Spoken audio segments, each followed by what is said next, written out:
नाजरीन अस्सलाम वालेकुम। प्रोग्राम स्पेशल टॉक में मां आहियां जो मेज़बान शकील सुमरो। नाजरीन, मुल्क जी सियासी सूरत हाल ऐं वज़ीर आज़म सऊदी अरब खां वापसी ते नोटिफिकेशन वारो जेको बहरान आहे उहो त हल थी चुको आहे। DGISI जो जेको नोटिफिकेशन आहे उहो जारी कयो वियो आहे। 20 नवंबर ते उहो इम्प्लीमेंट थींदो ऐं उनजो इतलाक़ थींदो। उन सां गॾोगॾु जेके मुल्क जा इंटरनल मामला आहिनि ऐं ख़ासि तौर ते जेको TLP जो इशू आहे उहो वधीक गंभीर सूरत हाल अख़्तियार कयो वियो आहे।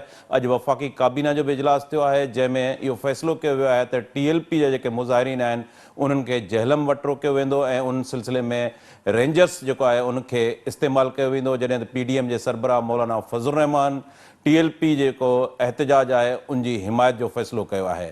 TLP जो जेको मुज़ाहिरो आहे उहो मुल्क जो जेको बहरान आहे उन बहरान जे अंदरि ॾिसजे त TLP जो जेको हीउ एहतजाज आहे उहो कहिड़ो रोल अदा करे थो ऐं हिन खां अॻु में बि TLP जो आहे धरणा ऐं मुज़ाहिरा थींदा रहिया आहिनि। 2018 खां पोइ जेका TLP आहे सियासी तौर ते उनखे इस्तेमालु कयो वियो ऐं TLP जेका आहे उहो 5 नंबर ते वोट बि खया ऐं हिन वक़्तु जेको TLP जो इशू आहे उहो TLP जो इशू जेको आहे इंतिहाई गंभीर सूरत हाल अख़्तियार कयो वियो आहे। TLP खे केरु सपोर्ट करे थो पियो, मुल्क में वधंदड़ जेका इंतिहा पसंदी आहे उन जा हिन पूरे मुल्क रीजन ते कहिड़ा असर थी रहिया आहिनि उन्हनि ते बि असां अॼु रोशनी विझंदासूं। असांखे जॉइन कयो आहे प्रोफेसर डॉक्टर परवेज़ होदबाई, पाण एनालिस्ट आहिनि ऐं असां अॼोकी जेका सूरत हाल आहे ख़ासि तौर ते TLP जे हवाले सां परवेज़ होदबाई खां उनजो ओपिनियन वठंदासूं। जी अस्सलाम वालेकुम परवेज़ होदबाई साहब।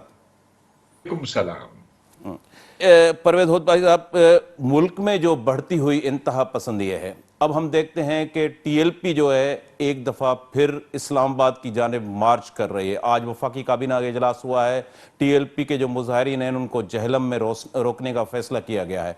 2018 से हम देखते हैं कि TLP जो है ये 6ठी बार है जो एहतजाज पर है और उस वक्त एहतजाज जब इंटरनल क्राइसिस में है, IMF के साथ जो सूरत हाल है वो आपके सामने है।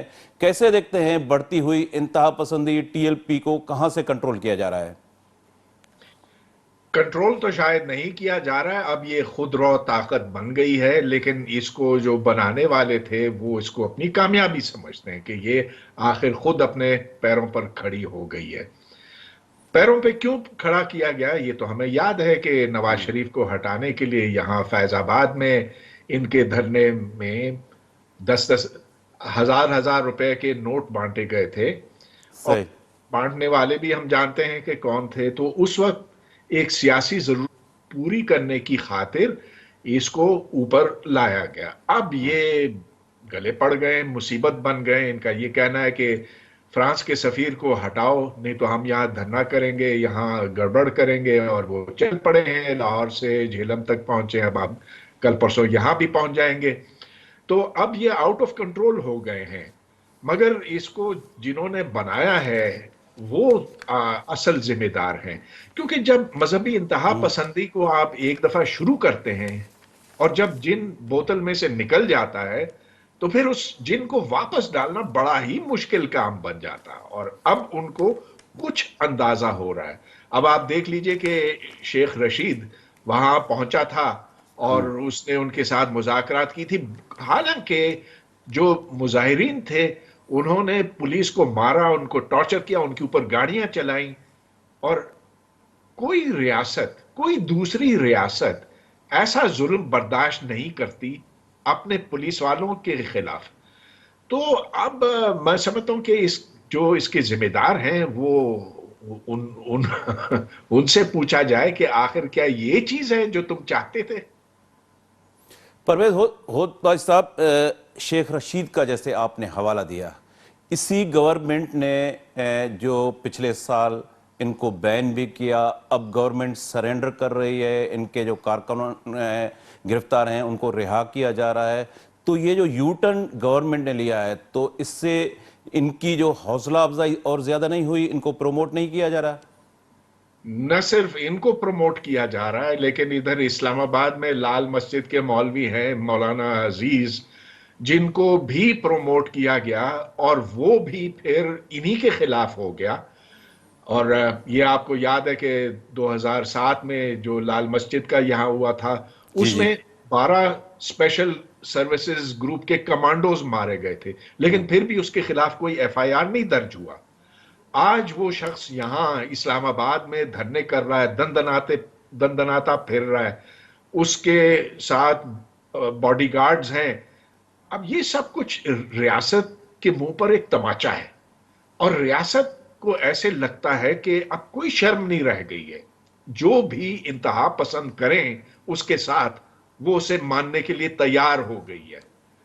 ہاں، دوسری طرف اگر کوئی بلوچستان میں یا سندھ میں یا کے پی کے میں کوئی آواز اٹھائے تو اس کے پیچھے تو یہ سارے پڑ جاتے ہیں، پھر اس کو نہیں چھوڑتے. اب آپ یہ دیکھ لیجئے کہ ان کے جو اسمبلی کے ممبران ہیں ان کو بھی جیل میں ڈال دیا ہے، لیکن جب سعد رضوی کی بات آتی ہے تب اس کو پھولوں سے نوازا جاتا ہے.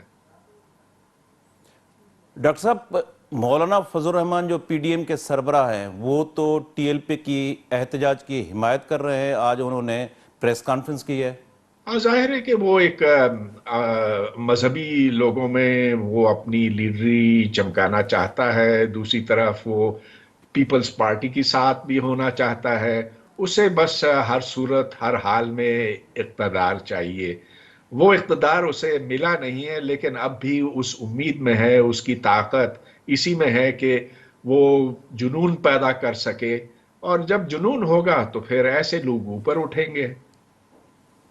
ڈاکٹر صاحب، یہ جو نیشنل ایکشن پلان تھا اور یہ آرمی پبلک اسکول کا جو واقعہ ہوا، اس کے بعد نیشنل ایکشن پلان پہ جو عمل درآمد ہونا تھا وہ اس کے اسپرٹ کے مطابق عمل درآمد نہیں ہوا. وہ نیشنل ایکشن پلان کا کیا ہوا ابھی؟ نیشنل ایکشن پلان تو آپ سمجھ لیں کہ ختم ہو گیا، اس لیے کہ وہ سویلین حکومت نے تیار کی تھی. ٹھیک ہے، اس میں ایجنسیوں کی بھی شمولیت تھی، لیکن اب ایجنسیوں کا کہنا ہے کہ ہمیں ان کی ضرورت ہی کیا، ہم خود نیشنل ایکشن پلان بنائیں گے، ہم خود اپنی ضرورت کے مطابق یہاں کی سیاست کو کنٹرول کریں گے، لہٰذا ہمیں نیشنل ایکشن پلان کی کوئی ضرورت ہی نہیں. تو اب سمجھ لیجئے کہ وہ ماضی کی چیز ہو کے رہ گئی ہے. اب یہاں جو انتہا پسندی بڑھی ہے وہ تو ریاست کی وجہ سے ہوئی ہے. اب عمران خان نے، آپ نے دیکھا کہ گزشتہ چند ہفتوں کے دوران یہ کہا کہ یہ جو تحریک طالبان پاکستان والے ہیں، ٹی ٹی پی، یہ تو اصل میں ہمارے بھائی ہیں، یہ تو بس تھوڑے سے گمراہ ہو گئے ہیں، لیکن ان کے ساتھ مذاکرات کرو، ان کو بخش دو، یہ آخر ہمارے ہی لوگ ہیں. یہ بات وہ کے بارے میں نہیں کہتے، بلوچ کے بارے میں نہیں کہتے، صرف ان دہشت گردوں کے بارے میں کہتے جنہوں نے آرمی پبلک سکول میں وہ تباہی کی تھی، بچوں کو 130 بچوں کو مارا تھا، اور اس کے سرغنے کو انہوں نے بھاگ دینے دیا، حراست میں لے کر اسے پھر جانے دیا. تو اب کیا کہیں کہ یہ نیشنل ایکشن پلان کیا کوئی بے معنی سی چیز ہو کے رہ گئی ہے. ڈاکٹر صاحب، یہ جو ٹی ایل پی کا ایشو ہے، آپ سمجھتے ہیں کہ ملک کے اندر جو انٹرنل کرائسز ہیں یا باہر کی ہم صورتحال دیکھتے ہیں، آئی ایم ایف کا ایشو ہے، افغانستان کا ایشو ہے، تو آپ سمجھتے ہیں کہ ٹی ایل پی یہ سارے معاملات انٹر لنک ہیں؟ نہیں، اتنا انٹر لنک مجھے نہیں دکھائی دیتا. دیکھیں، ملک کے اندر ہمیشہ جنونی قوتیں رہی ہیں، جو اوپر والے ہیں وہ اسے استعمال کرتے ہیں اپنی سیاست چمکانے کے لیے. جب افراط زر، انفلیشن بڑھ جاتی ہے، مہنگائی بڑھ جاتی ہے، تو پھر وہ اسے استعمال کرتے ہیں، یا پھر کشمیر کا مسئلہ استعمال کر سکتے ہیں، کیونکہ ان کے پاس وہ وسائل ہے ہی نہیں کہ وہ لوگوں کی خواہشات پوری کر سکیں، کہ انہیں کھانا پینا، سستا کھانا پینا میسر کر سکیں، مہیا کر سکیں. وہ ان میں ہے نہیں، لہٰذا وہ اس کا سہارا لیتے ہیں. جیسا کہ چرس کسی کو دی جائے تو وہ پھر یہ انہیں دیتے ہیں. اب مسئلہ تھوڑا سا خطرناک بن گیا ہے، اس لیے کہ اگر ٹی ایل پی کی یہ بات مان لیں اور فرانس کے سفیر کو کہہ دیں کہ بس تم جاؤ یہاں سے، تو اس کے بعد تو یورپ مکمل طور پر پاکستان کو بائیکاٹ کرے گا. اور یورپ ایک بہت بڑی طاقت ہے. یہ یاد رہے کہ ہمیں وہاں جی ایس پی پلس ٹریٹمنٹ ملتی ہے, یعنی کہ جو پاکستان کا مال ہے اس کو ٹیکس نہیں کیا جاتا یورپ کے اندر. صحیح. جس دن ٹیکس لگے گا وہاں پر, اس دن یہاں سے برآمدات ختم ہو جائیں گی, یہاں ہماری ایکسپورٹس ختم ہو جائیں گی. کوئی ہمارے تولیہ, چادر, ٹیکسٹائلز وغیرہ نہیں خریدے گا. نتیجہ یہ کہ پاکستان میں پھر بھوک اور ننگ اور فاقہ ہوگا, ویسے ہی جیسا کہ افغانستان میں ہے. ڈاکٹر صاحب, یہ جو امریکہ اور چین کے بیچ کشیدگی بڑھ رہی ہے, تائیوان کے ایشو پر اب اور زیادہ کشیدگی بڑھ رہی ہے, تو آپ افغانستان کی صورتحال کا بعد پاکستان کو کیسے دیکھتے ہیں کہ فارن پالیسی میں کوئی شفٹ ہوگا, یا وہی جس طرح ان کی پہلے سے فارن پالیسی ہے اسی ٹریک پہ یہ چلتے رہیں گے؟ میرا خیال ہے کہ یہاں امریکہ جب نکل گیا افغانستان سے تو اس نے بات واضح کر لی کہ اب ہماری توجہ جو ہے وہ چین کی طرف ہے, اور وہ اس علاقے میں نہیں ہے. اس علاقے میں چین اور روس اور امریکہ اب ان کی دلچسپی کم ہو گئی ہے. میں نہیں کہہ رہا ہوں کہ ختم ہو گئی ہے, لیکن بہت کم ہو گئی ہے. اب ان کی توجہ ساؤتھ چائنا سی کی طرف ہے, جاپان کی طرف ہے, اور تائیوان جہاں حالات کافی کشیدہ ہو گئے. جہاں تک افغانستان اور پاکستان کا تعلق ہے, تو جسے کہتے ہیں کہ we are on the back burner, ادھر جو ہوتا ہے سو ہو. امریکہ نے تو اس کو خیر باد کر لیا ہے, اور اب ہم یہ, کیونکہ ہم امریکہ پہ ہی سہارا کرتے رہے ہیں گزشتہ دہائیوں میں, تو اس سے ہمیں خاصی مشکل ہو سکتی ہے. اب آپ دیکھ لیجئے کہ آئی ایم ایف نے اب تک پاکستان کو لٹکا کے رکھا ہے. ادھر 6 بار وہاں مذاکرات ہوئے ہیں, لیکن اس کا کوئی نتیجہ برآمد نہیں ہوا ہے. اب پتہ نہیں 7ویں دفعہ ہوتا ہے اور اس کا کیا نتیجہ ملتا ہے, ہم کہہ نہیں سکتے. لیکن ایف اے ٹی ایف کے حوالے سے آپ ضرور یہ دیکھ سکتے ہیں کہ ایف اے ٹی ایف نے ہمیں گرے لسٹ سے نہیں ہٹایا, حالانکہ پاکستان نے حتی الامکان کوشش کی تھی کہ کسی طرح سے اس سے ہٹ جائے, لیکن انہوں نے نہیں ہٹایا. یہ سیاسی فیصلہ ہے, اور یہ اس بات کی دلیل ہے کہ اب پاکستان کی اہمیت ان کی نظروں میں, میرا مطلب یہ یورپ اور امریکہ کی نظروں میں گھٹ گئی ہے. اس لیے کہ اب افغانستان تو ہو گیا طالبان کے حوالے. ہم نے تو یہ کوشش کی تھی کہ طالبان افغانستان پر چھا جائیں, لیکن اب جب کہ وہ چھا گئے ہیں تو ادھر مصیبت آ گئی ہے لوگوں پر, اور اب کوئی نہ افغانستان کی طرف دھیان دے رہا ہے نہ پاکستان کی طرف. تو ڈاکٹر صاحب, آنے والے وقت میں پاکستان کا آپ فیوچر کیسے دیکھتے ہیں؟ جیسے آپ کہہ رہے ہیں کہ پاکستان جو ہے ایف اے ٹی ایف سے انہوں نے بھی گرے لسٹ میں رکھا ہے, آئی ایم ایف کے بھی ایشوز ہیں, تو آنے والے فیوچر میں کیسے دیکھتے ہیں پاکستان کو؟ میرا خیال ہے یوں ہی چلتا رہے گا, لیکن ہمارے لوگوں کے لیے اب زیادہ مشکل ہوگی, کیونکہ یہ جو مہنگائی بڑھی ہے, ہاں ٹھیک ہے کہنے کو تو پوری دنیا میں ایسا ہوا ہے, لیکن پاکستان میں خاص طور پر ہوا ہے, اور ہمارا کوئی بفر نہیں ہے. ہماری اپنی کوئی صنعتیں نہیں ہیں, ایسی صنعتیں جو وہ مصنوعات تیار کریں جس کی مانگ پوری دنیا میں ہو. انڈیا سے اس لحاظ سے پاکستان بہت مختلف ہو کے بن گیا ہے. ہمارا انحصار اس پر ہے کہ کوئی ہمیں قرضے دے, یا پھر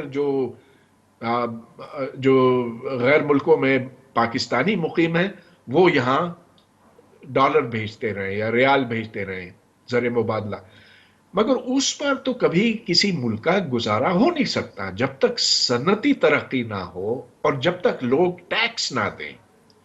اب ہم ساری دنیا سے قرضے مانگتے پھر رہے ہیں, آئی ایم ایف سے مانگا, ورلڈ بینک سے مانگا, اور اب سعودی عرب نے بھی دیا, مگر اس سے کام نہیں بنے گا جب تک آپ لوگوں سے ٹیکس وصول نہیں کرتے, اور یہاں لوگ ٹیکس دینے کے لیے تیار نہیں ہیں. یہاں اتنا دھوکہ فریب ہوتا ہے کہ ایف بی آر تو بس خالی ہاتھ ہمیشہ واپس جاتا. ڈاکٹر صاحب, جو حکومتی چہروں کی تبدیلی ہے اس وقت اپوزیشن کی جتنی بھی پارٹیز ہیں پی ڈی ایم میں شامل ہیں یا peoples party P D M سے باہر بیٹھی ہے ان سب کی ڈیمانڈ یہ ہے کہ ارلی الیکشن کرائی جائے. ان ہاؤس چینج کی بھی باتیں ہو رہی ہیں. بلوچستان میں آپ نے دیکھا کہ وہاں سے چیف منسٹر جو ہے انہوں نے ریزائن کر دیا ہے. تو آپ سمجھتے ہیں کہ آنے والے وقت میں پی ٹی آئی سرکار کے لیے اور زیادہ چیلنج سامنے آئیں گے؟ وقت کے ساتھ ضرور چیلنج بڑھے گا اور وہ اس لیے بڑھے گا کہ یہاں مہنگائی اب ختم نہیں ہونے والی ہے. اب یہ پیشن گوئی کی گئی ہے کہ ڈالر جو اس وقت 173 ہے وہ 200 تک پہنچ جائے گا، جس کا مطلب یہ ہوا کہ جو درآمدات ہیں وہ اور زیادہ مشکل ہو جائیں گی، مہنگی ہو جائیں گی. تیل مہنگا ہوگا، پیٹرول مہنگا ہوگا، اور جو آئی ایم ایف کی شرائط اگر مانی جائیں، جو کہ مجھے لگتا ہے کہ پاکستان کو ماننی پڑیں گی، کیونکہ اگر وہ نہ مانا تو پھر یہ پورا نظام کولیپس ہو جائے گا. تو اگر وہ آئی ایم ایف کی باتیں بھی مانی گئیں تو یہاں پر بجلی اور گیس تو کئی یونٹوں سے زیادہ مہنگے ہو جائیں گے. جب وہ مہنگا ہوگا تو اس سے پھر اناج، کھانے پینے کی اشیاء وہ مہنگی ہوں گی. لہٰذا یہ بات آپ کی ٹھیک ہے کہ اس وقت پی ٹی آئی کی حکومت بہت مشکلات سے دوچار ہے، لیکن سال 2 سال بعد وہ مشکلات بہت بڑھیں گی. آنے والے وقت میں اگر چہروں کی تبدیلی میں پھر سے مسلم لیگ پی ایم ایل، نون یا پیپلز پارٹی اس طرح کا کوئی سیٹ اپ آ جاتا ہے تو وہی سیم صورتحال رہے گی؟ کوئی بہت بنیادی فرق نہیں آئے گا.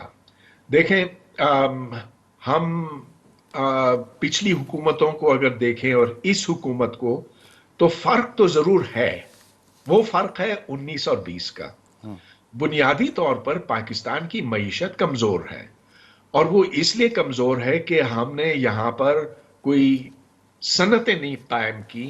یہاں تعلیمی نظام بالکل چوپٹ ہے، جس کا مطلب یہ ہے کہ آپ پھر اس نالج اکانومی کا فائدہ نہیں اٹھا سکتے. تو اگر حکومت تبدیل ہوتی بھی ہے، پی ٹی آئی کی جگہ دوبارہ پی ایم ایل آتا ہے یا پھر پیپلز پارٹی یا کوئی کولیشن گورنمنٹ بنتی ہے، تو میں نہیں سمجھتا ہوں کہ جو اقتصادی صورتحال ہے وہ یکدم بدل سکے گی. آخر یہ وہی لوگ ہیں جو پہلے بھی تھے اور ان کی کارگزاری بھی ہم نے دیکھی ہے. لہٰذا جو بنیادیں ہیں اس تک ہمیں پہنچنا ہوگا اس سے پہلے کہ پاکستان ایک خوشحال ملک بن سکے. اگر ہم اپنے آس پاس دیکھیں، انڈیا کو دیکھیں، انڈیا کو چھوڑیے، انڈیا تو بہت آگے نکل گیا، لیکن اگر ہم بنگلہ دیش کو دیکھیں تو بنگلہ دیش بھی ہم سے میلوں آگے نکل گیا. اور ایک دن ایسا آئے گا جب ہم بنگلہ دیش سے قرضے لیں گے. وہ کیوں؟ اس لیے کہ انہوں نے اپنا جو سرمایہ ہے وہ لگایا ہوا تعلیم کے اوپر، اور جو ادھر ٹیکسٹائل انڈسٹری ہے اس کے اوپر. ہم کس پہ خرچ کرتے ہیں؟ دفاع پہ کرتے ہیں، اور ہمارے لیے ایک ہی چیز اہم ہے، وہ ہے کشمیر. تو ٹھیک ہے، اگر یہی ہماری ترجیحات ہیں تو ایسا ہی ہوگا. لاسٹ کوسچن ڈاکٹر صاحب، سول سپرمیسی کا جو سوال ہے وہ آنے والے وقت میں بھی اسی طرح لٹکا رہے گا، حل نہیں ہوگا، یا آپ سمجھتے ہیں کہ کوئی شفٹ آنے کی صورت میں، جس طرح پاکستان دلدل میں پھنسا ہوا ہے، کوئی آ سکتا ہے جس کو اس کو دلدل سے نکالے اور یہ مسئلہ حل ہو جائے؟ لگتا تو بڑا مشکل ہے کہ یہاں پر سویلین سپریمیسی قائم ہو، لیکن اس کی ہم امید تو ضرور کر سکتے ہیں. آخر ہم یہ دیکھتے ہیں کہ نہ بنگلہ دیش میں، نہ انڈیا میں، اور نہ ایران میں بھی ادھر تو ایک سویلین حکومت ہے. ہاں، مذہبی حکومت ہے لیکن وہ سویلین حکومت ہے. ادھر فوج کا راج نہیں ہے. یہاں پر کیوں ہے؟ یہاں پر کیوں یہ کہا جاتا کہ سویلینز کسی کام کے نہیں ہیں؟ یہ ملک اگر قائم ہے تو صرف فوج کی وجہ سے قائم ہے. جب تک اس مفروضے کو ٹیسٹ نہیں کیا جاتا، جب تک اسے مسترد نہیں کیا جاتا، تو اس وقت تک تو سویلین سپریمیسی کا ہونا بڑا ہی مشکل ہے. شکریہ ڈاکٹر پرویز ہود بھائی، آپ نے ہمیں اسکائپ پہ ٹائم دیا. ناظرین، ہتے ہکڑو ننढड़ो کمرشل بریک وٺूं था. بریک کان واپسی تے پروگرام کے کنٹینیو کیو था.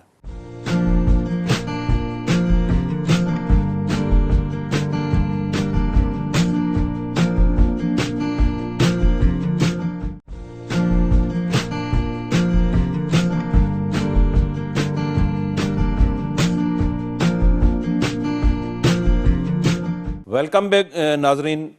हिन वक़्तु असांखे टेलीफोन लाइन ते जॉइन कयो आहे नामियारे कानूनदान ऐं सिंध जे अॻूणे एडवोकेट जनरल बैरिस्टर ज़मीर घुमरो साहब। ज़मीर साहब सलाम अलैकुम।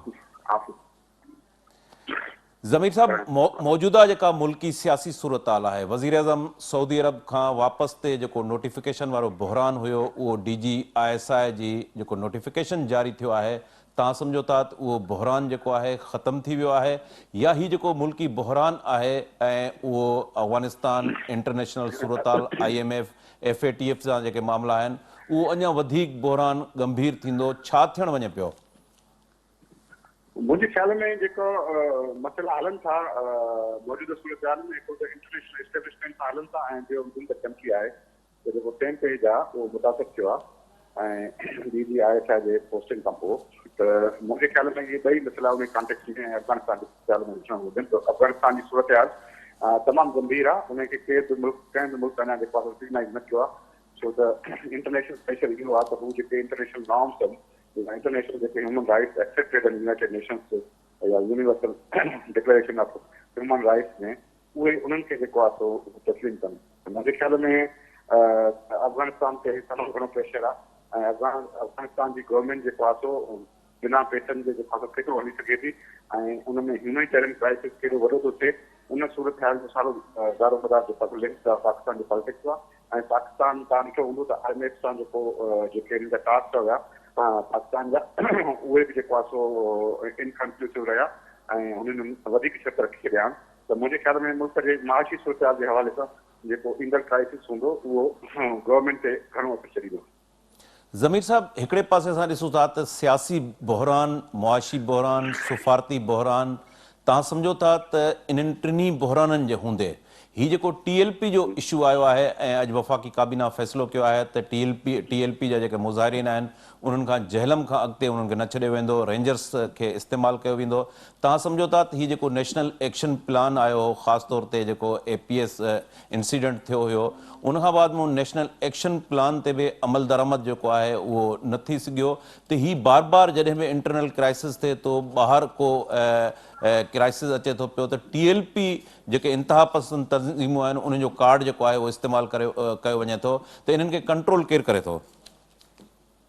मुंहिंजे ख्याल में त ॾिसो TLP हुजे या पंहिंजो पाकिस्तान अवामी तहरीक हुजे जेका साहब जी आहे, त उन्हनि खे जेको आहे तव्हां ॾिठो हूंदो त पॉलिटिकल पर्पज़ लाइ इस्तेमालु कयो वियो ऐं गवर्नमेंट किराइण लाइ इस्तेमालु कयो वियो, उन खां धरना हणाया विया ऐं जॾहिं जेको आहे सो कंहिं बि ऑर्गेनाइज़ेशन खे जेको आहे सो नंढी ऑर्गेनाइज़ेशन खे हेॾे वॾे पैमाने ते इस्तेमालु कयो वेंदो आहे त उन्हनि जा पोइ एक्सपेक्टेशन वधी वेंदा आहिनि ऐं हू जेको आहे सो पोइ पैसा कोन ॾींदा आहिनि, रियासत कान ॾींदा आहिनि। हाणे हीअ मौजूदा सूरत हाल इहा थी आहे त TLP जेको आहे सो आहे त नंढी ऑर्गेनाइज़ेशन ऐं उनजो एतिरो जेको आहे सो मुल्क में जेको ॿियूं वॾियूं ऑर्गेनाइज़ेशन अथनि उन जो इफेक्ट न आहे, पर उनखे एॾो त उनजो रोल वॾो कयो वियो या उन ते जेके नेशनल एक्शन प्लान आहे उनजे हवाले सां जेके पाबंदियूं हुजणु घुरिजनि उहे न ई हुयूं, जो हाणे हू उन्हनि जी जेको आहे सो इस्लामाबाद ते मार्च, लाहौर में मार्च, उन्हनि जा जेको आहे सो मुतालबा ॾींहं ॾींहुं वधंदा पिया वञनि ऐं रियासत जे लाइ मसइलो थी पियो आहे, छो त जंहिं बि ऑर्गेनाइज़ेशन खे तव्हां जेको आहे सो विदिन द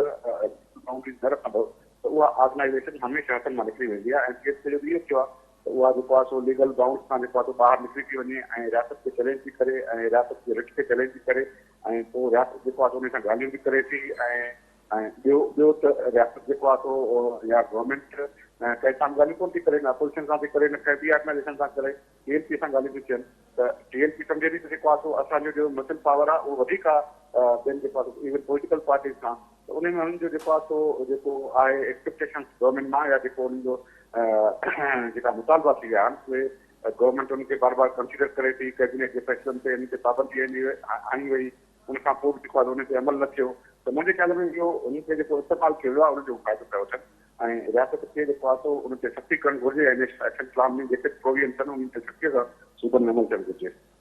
ज़मीर साहब, असां ॾिसूं था त जेका PTI जी गवर्नमेंट आहे उहा गुज़िरियल साल इन TLP जेका पाबंदी मढ़ियल तंज़ीम आहे उनखे बैंड कयो वियो।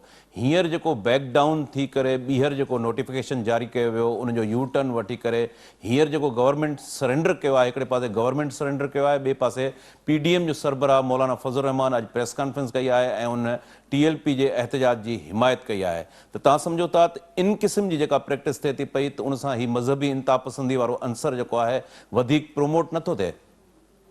हाँ बिल्कुलु थिए थो, बिल्कुलु थिए थो उहो, छाकाणि त अॻ में बि जेको आहे सो TLP जे हक़ में इलाही जेको आहे मज़हबी तंज़ीमूं आहिनि ऐं उनजो ख़ालिस मक़सद बि जेको आहे मज़हबी आहे।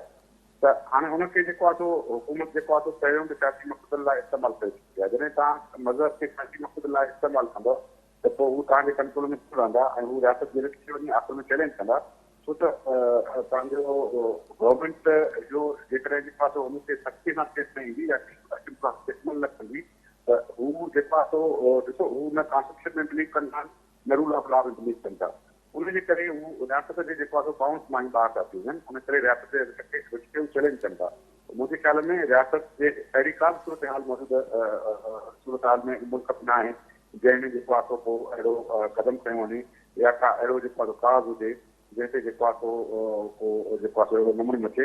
मुंहिंजे ख्याल में त हुकूमत खे पंहिंजी रिट खे जेको आहे सो मञाइणु घुरिजे त रियासत वटि उहो जेको आहे सो तमामु पावर आहे जेको रियासत हूंदो आहे, जेको आहे सो वायलेंस जो हमेशह पावर रियासत वटि हूंदो आहे, कंहिं बि प्राइवेट ऑर्गेनाइज़ेशन वटि न हूंदो आहे। त उहा पंहिंजे रिट खे तस्लीम कराए ऐं इन्हनि जेको आहे सो ऑर्गेनाइज़ेशन ते सख़्ती करे ऐं जेको नेशनल एक्शन प्लान मुताबिक़ जेको आहे सो इन्हनि जी अकाउंटेबिलिटी करे त मुंहिंजे ख्याल में इहे इन्हनि ऑर्गेनाइज़ेशन खे जेको आहे सो within the bounds of law रखी सघे। मुल्क जी जेका सियासी बहरान आहे ऐं हिन वक़्तु PDM, जमायत इस्लामी, पीपल्स पार्टी महांगाई जो इशू खणी करे उहो रोडनि ऐं रस्तनि ते आहिनि। TLP वारे इशू खे असां अलॻि रखूं था पिया। तव्हां सम्झो था त अपोज़िशन जूं जेके जमायतूं आहिनि उन्हनि अर्ली इलेक्शन जी डिमांड कई आहे, त तव्हां सम्झो था त मुल्क जे अंदरि वक़्त खां अॻु में इलेक्शनूं थी सघनि थियूं या तव्हां इन हाउस तब्दीली ॾिसो पिया या ही मौजूदा गवर्नमेंट जेको आहे पंहिंजो आइनी मुद्दो जेको आहे उहो पूरो कंदी? मां इहे टे रहिया आहिनि मुल्क में त हिकु त इहे चांसिस आहिनि त मौजूदा जेको आहे हुकूमत पंहिंजो मुद्दो पूरो करे जेको ॾिसण में कोन पियो थिए। छो त मुल्क में बुरहान तमामु वधी वियो आहे, सियासी बुरहान बि माशी बुरहान बि। अपोज़िशन रोडनि ते आहे ऐं पंहिंजो माशी बुरहान तमामु जेको आहे सो माण्हुनि जी खेल शुरू करे छॾी आहे ऐं जेको आहे सो जेको माण्हुनि जो बैंक पावर आहे उहो जवाबु ॾेई बीठो आहे। त उनजे करे ॿ राया आहिनि अपोज़िशन में। हिकु चवनि था जेके पार्लियामेंट खां ॿाहिरि आहिनि, ख़ासि तौर ते जेको आहे PML नवाज़ शरीफ़ जेको लीडर आहे उहो पार्लियामेंट खां ॿाहिरि आहे, जो मौलाना फज़लुर रहमान ॿाहिरि आहे, त उनजो मक़सदु आहे त अर्ली इलेक्शन थियनि। ऐं पाकिस्तान पीपल्स पार्टी जेके हिकिड़ी काउंसिल गवर्नमेंट बि आहे ऐं पंहिंजो हुते पार्लियामेंट में उनजी स्टेट ते आहे, त उहे चवनि था त इन हाउस चेंज हुजे। त अपोज़िशन में ॿ इहे राया आहिनि। हाणे इहे राया हाणे किथे था थियनि, इन हाउस ते चइनि था ॿियनि था या जेको आहे सो फ्रेश इलेक्शन लाइ वञनि था। इहे ॿ हींअर स्ट्रांग व्यूज़ आहिनि ऐं पंहिंजो स्ट्रांग ओपिनियंस आहिनि।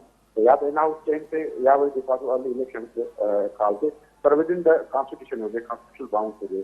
त मुंहिंजे ख्याल में इहे ॿई जेको आहे सो ॾींहों ॾींहुं डोमिनेंट थींदा वेंदा ऐं गवर्नमेंट जेको आहे सो पंहिंजो मुद्दो गवर्नमेंट जो पूरो कोन ॾाढो मुश्किल थो लॻे, तमामु मुश्किल थो लॻे। छो त गवर्नमेंट खे जेको पॉलिटिकल क्राइसिस आहे ऐं जेको इकोनॉमिक क्राइसिस आहे उहो ॾींहों ॾींहुं वधंदो पियो वञे ऐं अपोज़िशन मुंहिंजे ख्याल में जेकॾहिं गॾिजी बीठी, जेके गॾु थियण जा चांसिस आहिनि ऐं जेकॾहिं सभई पार्टी गॾिजी बीठियूं त पोइ गवर्नमेंट न रही सघंदी। इवन इन हाउस चेंज खे बि रूल आउट नथो करे सघिजे ऐं फ्रेश इलेक्शन खे रूल आउट नथो करे सघिजे। या त फ्रेश इलेक्शन वेंदी या इन हाउस वेंदी। ज़मीर साहब, चीन ऐं अमेरिका खे ख़ासि तौर ते जेको ताइवान वारो मसइलो आहे उन ते वधीक असां छिकताण ॾिसूं था पिया।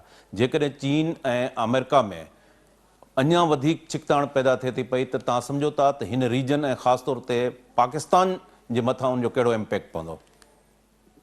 चीन ऐं अमेरिका जी ट्रेड वार शुरू आहे, उहा तब्दील थिए थी रीति वार में ऐं अमेरिकन ज़ाहिर आहे जेको आहे सो कंटेन कंदा चीन खे मुख़्तलिफ़ जायुनि ते ऐं हू कंटेन कंदा रहिया आहिनि ऐं हींअर उन्हनि जो मक़सदु चीन खे जेको आहे कंटेन कयो वञे विदाउट एनी आर्मिड कॉन्फ्लिक्ट।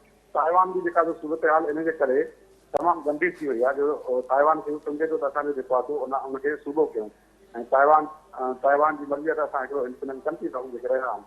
त मुंहिंजे ख्याल में इहो कॉन्फ्लिक्ट जेको आहे सो शदीद थींदो ऐं अमेरिकन जेकॾहिं जेको आहे सो उन ई आर्मिड कॉन्फ्लिक्ट थी पियो त पोइ अमेरिकन जेको आहे सो वेंदा बिल्कुलु चाइना जे ख़िलाफ़ु वेंदा ऐं चाइना जे हक़ में जेके बि मुल्क हूंदा या जेके बि हूंदा उन्हनि ते असरु पवंदो। ज़ाहिर आहे पाकिस्तान जेको आहे सो चाइना सां पाकिस्तान जी दोस्ती आहे त पाकिस्तान ते हू अटल थियण जी कोशिशि कंदा। हिन में माना इन ॻाल्हि ते रूल आउट नथो करे सघिजे। जेकॾहिं चाइना जी ऐं अमेरिका जी जेको आहे सो राइवलरी जेको आहे सो अञा वधे थी त पोइ जेको आहे सो उन्हनि मुल्कनि ते फ़र्क़ु पइजी सघे थो जेके चाइना जे वेझो आहिनि। ऐं पाकिस्तान ज़ाहिर आहे त चाइना जे वेझो आहे, सीपेट जे हवाले सां या पॉलिटिकल रीजन जे हवाले सां या फॉरेन पॉलिसी जे हवाले सां, डिफेंस पॉलिसी जे हवाले सां पाकिस्तान जो वेझो आहे चाइना। त मुंहिंजे ख्याल में पोइ पाकिस्तान ते अंदाज़ थी सघे थी इंटरनेशनल एक्शन।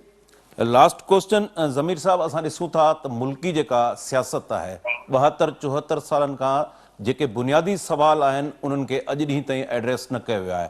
तव्हां कीअं सम्झो था त हेतिरा सालनि तजुर्बनि खां पोइ ऐं हाणे जेको पाकिस्तान मुल्की सियासत हिकिड़े वॾे बहरान जो शिकार आहे, उनमें सिविल सुपरमेसी वारो सवाल ऐं क़ौमुनि जी जेको हक़मियत वारो सवाल तव्हांखे ईंदड़ फ्यूचर में हल थींदे ॾिसण में अचे थो, या इन सवाल खे हल न थियण जी सूरत में जेको पाकिस्तान जो मुस्तक़बिल आहे, पाकिस्तान जी सियासत जो मुस्तक़बिल, उहो मां कीअं धरे सघां? मुंहिंजे ख्याल में त ॾिसो सिविल सुपरमेसी जो जेको क्वेश्चन आहे उहो बि त कॉन्स्टिट्यूशन जे अमल जे बारे में आहे न। त जेकॾहिं आइन ते अमल थिए थो त ऑटोमेटिकली सिविल सुपरमेसी कायम थिए थी। ऐं आइन ते अमल केरु कराए? आइन जी इंटरप्रिटेशन जेको कंदो त उहो ई अमल कराईंदो।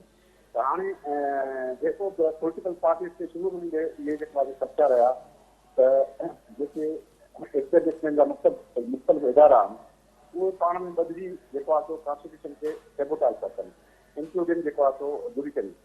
ऐं माज़ीअ में बि ईअं थींदो रहियो आहे। जुडिशरी जेको आहे सो मार्शलाउन खे सख़्तु ॾींदी रही आहे ऐं कॉन्स्टिट्यूशन जी जेका इंटरप्रिटेशन अहिड़ी थींदी रही आहे जंहिंमें जेको आहे सिविल सुपरमेसी मुतासिब थींदी रही आहे।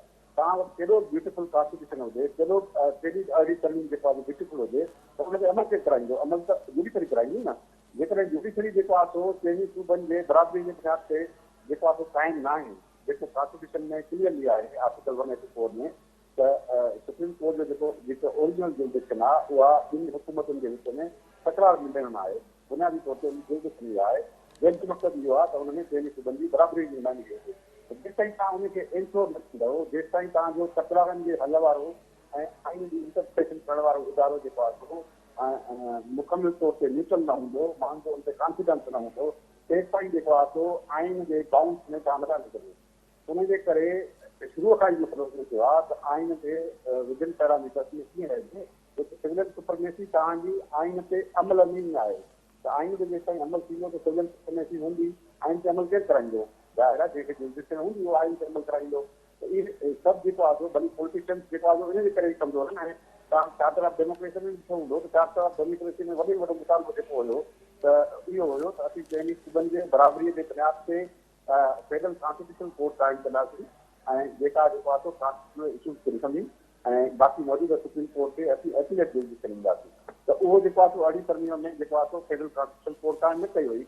हुनजो मक़सदु इहो हो त सियासतदाननि इहो रियलाइज़ कयो त असांजे लाइ कॉन्स्टिट्यूशन केॾो खूबसूरत हुजे, पर हुनजी जेका इंटरप्रिटेशन आहे या तकरारनि जो सूबनि में फेडरल गवर्नमेंट जे विच में तकरारनि जे हल जी जेका जुरिडिक्शन आहे उहा जे फोरम वटि आहे। जेकॾहिं उहो लीगल न हूंदो या उहो बराबरी जे बुनियाद ते न हूंदो, बलोचिस्तान जा ॿ जज हूंदा ऐं पंहिंजो सिविल हूंदा त उहो फ़ैसिलो कीअं करे सघंदा? त मुंहिंजे ख़्याल में बुनियादी तौर ते कॉन्स्टिट्यूशन ते अमल कराइण जो मक़सदु इहो आहे त उनजी इंटरप्रिटेशन ऐं उन्हनि जो तकरारनि जे हल वारो जेको फोरम हुजे उहो ॾिसंदो हुजे ऐं उन ते जेको आहे सो आवाम जो चइनी सूबनि जो कॉन्फिडेंस हुजे। त पोइ तव्हां जेको आहे सो सिविल सुपरमेसी काइम करे सघो था। छो त सिविल सुपरमेसी जो कॉन्सेप्ट इहो आहे त आइन हुकूमत ऐं आइन ते मुकमल तौर ते अमल। त जेकॾहिं उन ते जेको आहे सो आइन ते मुकमल तौर ते अमल थिए थो सिविल सुपरमेसी काइम थी वेंदी, आइन ते अमल नथो थिए त न काइम थी वेंदी, न काइम थी सघंदी। महिरबानी बैरिस्टर ज़मीर घुमरो साहब, तव्हां असांखे टेलीफोन लाइन ते जॉइन कयो। नाज़रीन, हिते असांजो प्रोग्राम जो वक़्तु पुॼाणी खे पहुतो। ईंदड़ प्रोग्राम में वरी कंहिं ॿिए उनवान सां हाज़िर थींदासूं। तेसिताईं ॾींदा इजाज़त। अल्लाह वाहे।